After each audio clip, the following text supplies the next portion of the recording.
사람의 가장 기본적인 욕구는 사랑받고자 하는 마음일 겁니다. 이 세상에 사랑을 먹지 않고 온전하게 기능하고 아름다운 관계 속에서 살아갈 수 있는 사람은 없습니다. 우리는 사랑하고 사랑받도록 창조되었고 사랑을 받아야 건강한 자아가 형성되어서 나 자신을 그리고 남을 사랑하는 법을 배우게 되죠. 그런데 현실은 세상에 태어났을 때 존재 자체로 환영받지 못하거나 충분한 사랑을 받지 못해서 상처와 고통으로 얼룩진 인생을 사는 이들이 많다는 것입니다. 제가 상담 공부를 시작하고 나서 여러 지체들을 만나게 되었는데 드라마에서나 나올 법한 엄청난 아픔을 실제로 경험한 분들이 참 많으시더라고요. 엄마 뱃속에 있을 때부터 거절을 경험하거나 자라면서 딸이라서 가난해서 부모의 상처 때문에 온갖 편애와 비난, 방치 또는 폭력을 경험하는 등등 어린 시절이 온통 고통으로 물든 분들을 많이 만났습니다. 그런데 혼자가 되겠다고 마음을 굳게 닫아버린 사람이 아니라면 이런 아픔과 상처 속에서도 대부분의 사람들이 여전히 사랑에 목말라 하고 사랑하고 싶어 하고 사랑받고 싶어 하는 모습을 보았습니다. 어떻게 하면 사랑을 받을 수 있을까 발버둥 치면서 사랑받기 위해서 고군분투하는 모습을 보았습니다. 오늘 말씀의 주인공인 레아도 사랑받기 원했지만 성장 과정에서도 결혼을 해서도 충분히 사랑받지 못해서 괴로운 인생을 살았습니다. 사랑받기 위해 노력하고 또 노력했지만 그녀의 사랑의 탱크는 늘 비어 있었습니다. 원 부모를 살펴볼게요. 레아의 아버지 라반은 지독한 구두쇠였습니다. 자기밖에 모르는 이기적인 사람이었어요.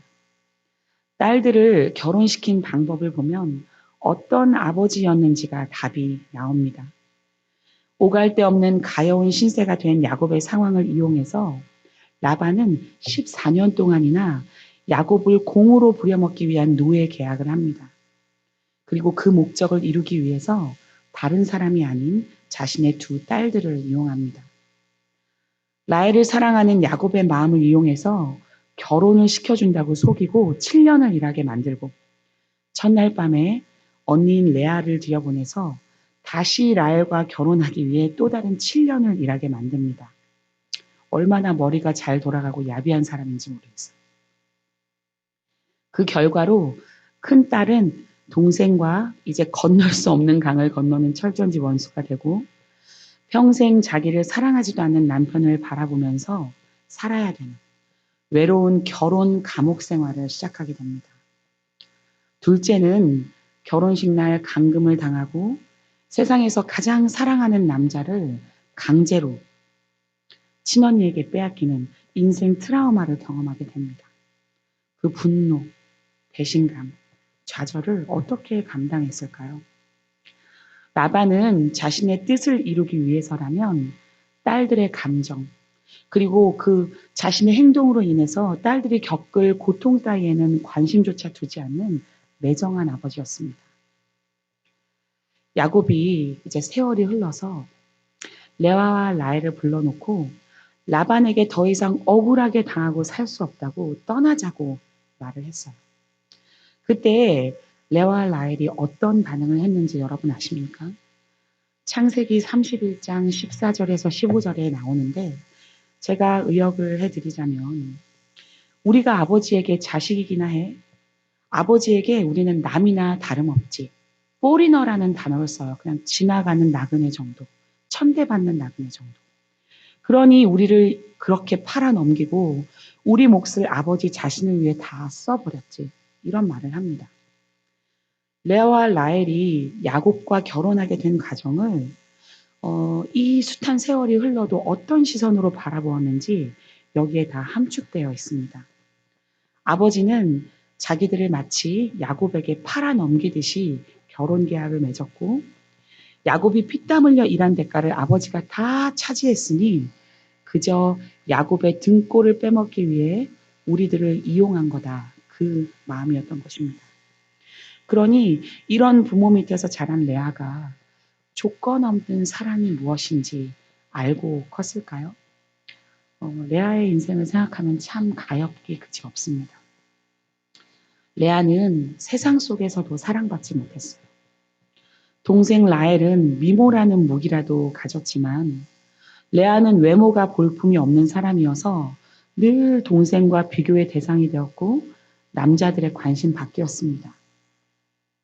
어떤 랍비는 성경이 레아와 라헬을 비교하면서 레아의 눈이 약했다라는 표현을 쓴 것을 보고 레아가 자기 신세 한탄을 하면서 하도 많이 울어서 눈이 그렇게 되었다고 해석하기도 했어요.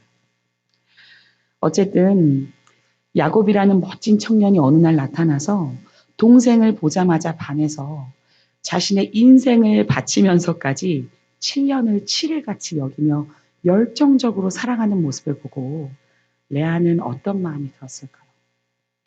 왜 나에게는 저런 남자가 없는 걸까? 왜 항상 라헬에게만 관심이 가고 사랑을 독차지하는 걸까, 라헬이가? 얼마나 질투가 나고 부러웠겠습니까? 사랑받지 못하는 자신이 초라하게 느껴졌겠습니까? 결국 레아는 자기도 사랑받고 싶어서 그 방법을 찾아 액티브하게 행동을 취하게 됩니다. 사람들은 사랑을 받기 위해서 많은 노력을 하죠. 어떤 사람들은 자기를 무조건 희생하는 방식으로 사랑을 얻어내려고 합니다. 온갖 굳은 일을 다 도맡아 하기도 하고 내 것을 전혀 챙기지 않고 다 내어주기도 합니다. 엄청난 손해를 감내하면서 내 능력보다 더 많이 남을 위해 희생하기도 합니다. 그런데 문제는 그렇게 살아가는데도 이 사랑의 탱크는 여전히 채워지지 않는다는 거예요. 나의 사랑을 받은 사람들이 고맙게 여기기보다 당연히 여기게 되고 나를 희생하는 사랑을 하는데 오히려 더 사랑받지 못하는 것처럼 느껴지기도 하고 그런데도 거기서 멈추지 않고 더 사랑받기 위해서 더 많이 애쓰다가 결국에는 내 짐이 감당하기 어려울 만큼 무거워지기도 합니다. 나의 인생을 뒤돌아보는데 나는 전혀 없어요. 누구를 위해 무엇을 위해 산 것인가라는 아픈 질문만 남아 있습니다. 그때 찾아오는 자괴감, 무력감, 실망감, 외로움의 벽이 얼마나 크게 느껴질까요? 사람은 한계점이 있기 때문에 건강하게 나 자신을 챙기지 않고 무조건 나를 내어주는 방식으로 사랑을 갈구하면 언젠가는 무너지는 때가 옵니다. 소진된 나 외에는 아무것도 내 삶에 남지 않기 때문에 그렇습니다. 레아도 사랑받기 위해서 무척 애를 썼을 것 같아요. 외모로는 게임이 안 되니까 동생보다 무엇 하나는 더 잘해서 인정받기 위해서 무단히 애쓰지 않았을까요? 아버지가 요구하는 것이 때때로 싫고 부당해도 자기를 내어주는 늘 순종하는 착한 딸 역할을 자처하지는 않았을까요? 맞다리기도 했으니까 집안의 굳은 일을 자기가 도맡아 하면서 사랑받고 싶어서 어리광조차 부리지 않고 자랐을지 모를 그녀의 인생을 떠올려 보니 참 안쓰럽고 어린 레아를 안아주고 싶더라고요. 사람들은 또 사랑받기 위해서 자신을 업그레이드하는 방식을 택하기도 합니다. 지금의 나는 있는 그대로 사랑받기에 부족하니 무언가 사랑받을 만한 조건을 갖추려고 끊임없이 자기 자신을 재촉하고 개발하고 푸시합니다. 제가 만난 어떤 분이 자기는 가만히 있는 것을 참지 못한대요. 계속 새로운 책을 읽거나 무언가 새로운 것을 배우지 않으면 견딜 수가 없다는 거예요. 사실 굉장히 좋은 삶의 자세가 될 수 있죠. 그런데 왜 그런가 그분의 삶을 가만히 들여다보니 그분은 어렸을 때부터 딸이라고 부모에게 아들과 심한 차별을 당하면서 자란 거예요. 엄마는 집이 가난해도 아들한테만큼은 따뜻한 쌀밥을 세이브했다 주고 딸한테는 찬 보리밥을 먹던지 말던지 휙 던져줬대요. 학교 다니는 것을 그렇게 좋아하고 공부도 잘했는데 결국 집에서 중학교도 졸업 못하게 만들었어요.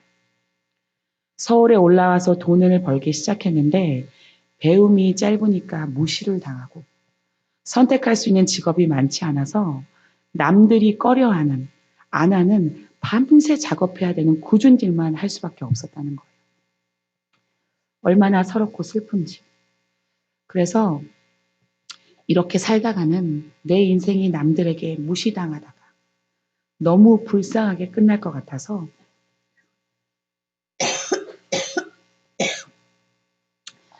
닥치는 대로 책을 읽으면서 지식을 쌓고 짬짬이 꽃이 터져가면서 공부를 해서 방통대를 졸업했대요.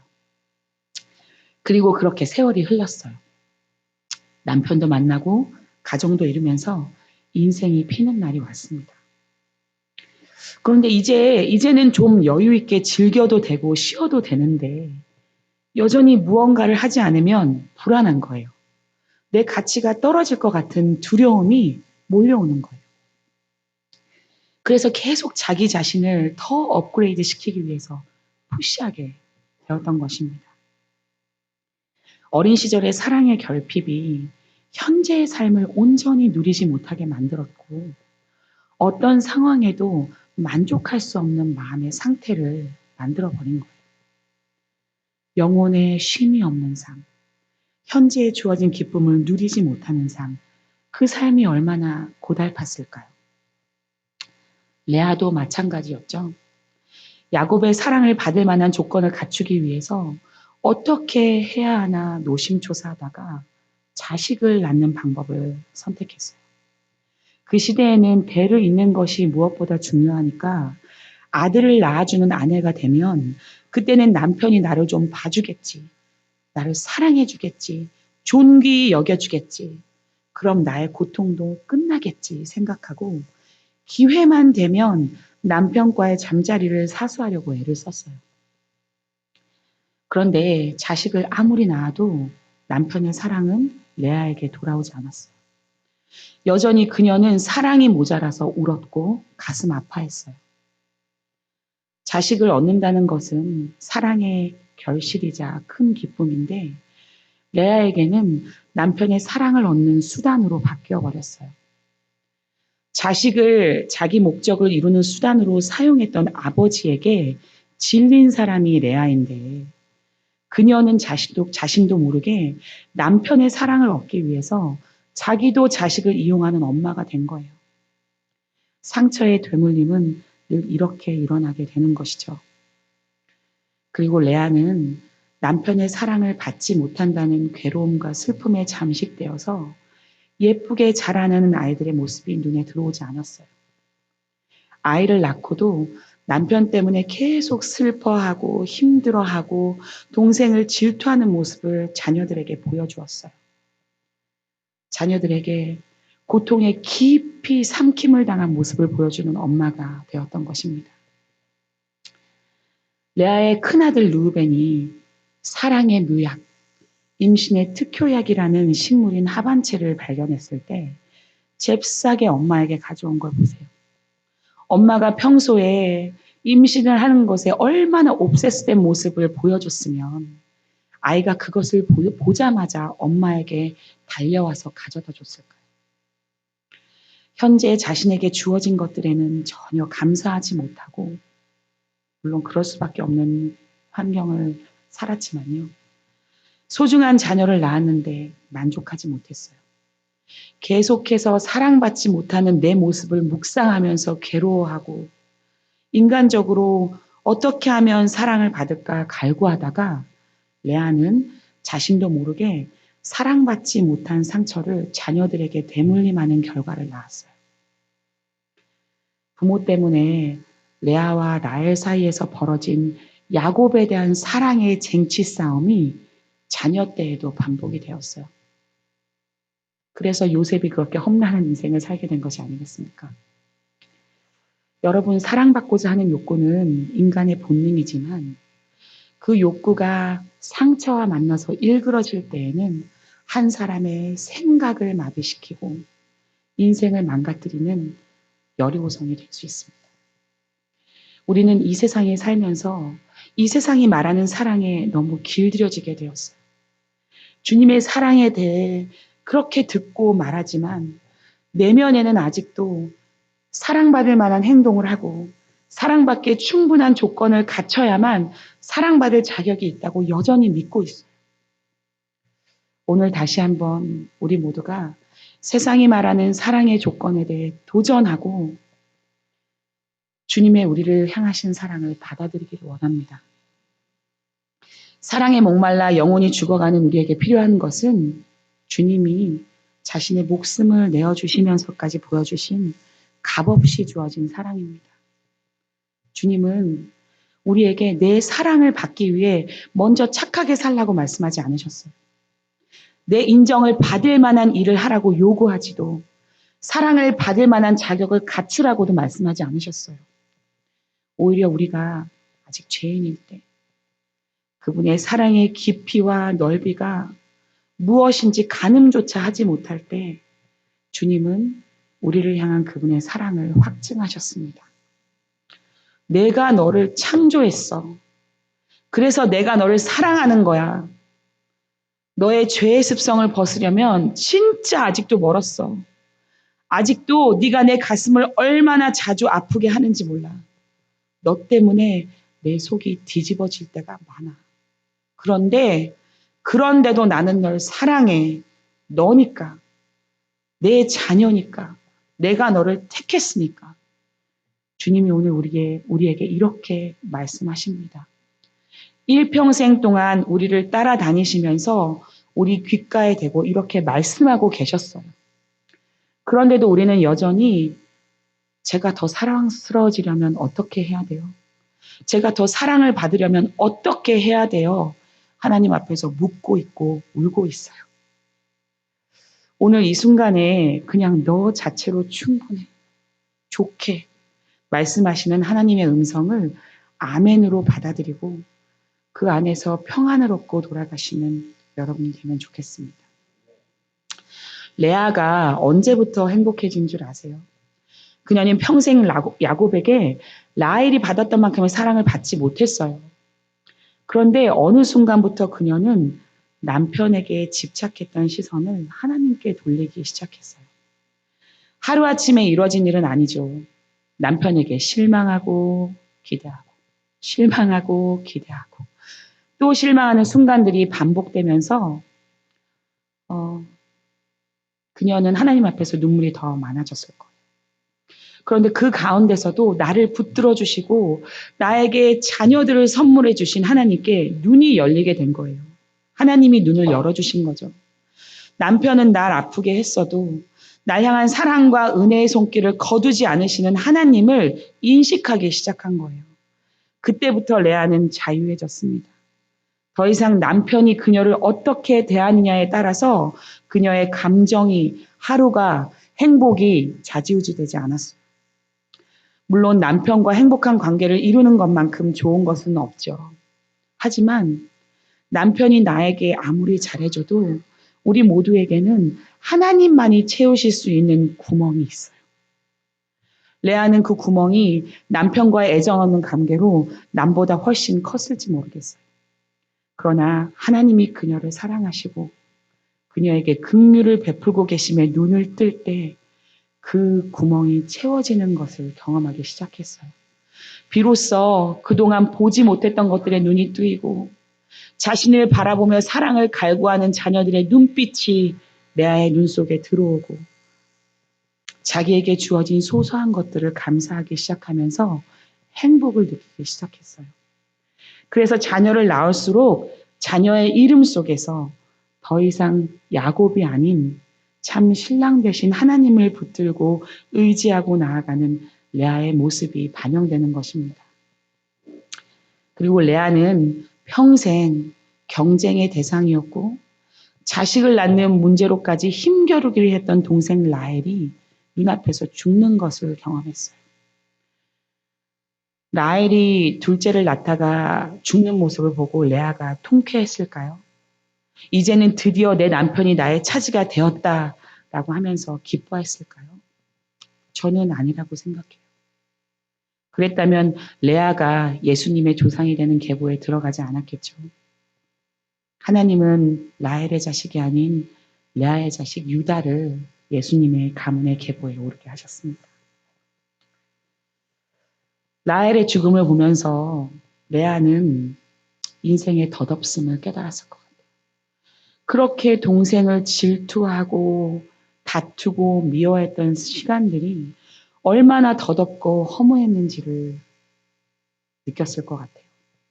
하나님이 언제든지 부르시면 가야 하는 것이 우리 인생인데 그렇게 내 방식대로 사랑받고 싶어서 갈구하고 노력하고 좌절하고 실망하고 나를 사랑하지 않는 사람들을 원망하고 미워하고 질투하고 했던 그 시간들이 얼마나 덧없이 느껴졌을까요? 동생이 이렇게 갈 걸 알았다면 그렇게까지 미워하지 말 걸. 후회했을 것 같아요. 그리고 남은 인생을 나도 이제는 다르게 살아야겠구나 마음먹게 되는 계기가 되었을 것 같습니다. 주님이 언제 나도 부르실지 모르는 거잖아요. 그렇죠? 사랑하는 우리 봉신교우들, 사랑받지 못해서 구멍난 가슴이 혹시 여러분의 이야기인가요? 사랑받지 못해서 질투하고 미워하고 슬퍼하고 원망하고 자책하는 모습으로 혹시 살고 계시지는 않으신가요? 오늘 내 이 마음의 빈 구멍은 궁극적으로 하나님께서 채우실 수 있다는 것을 믿으시기 바랍니다.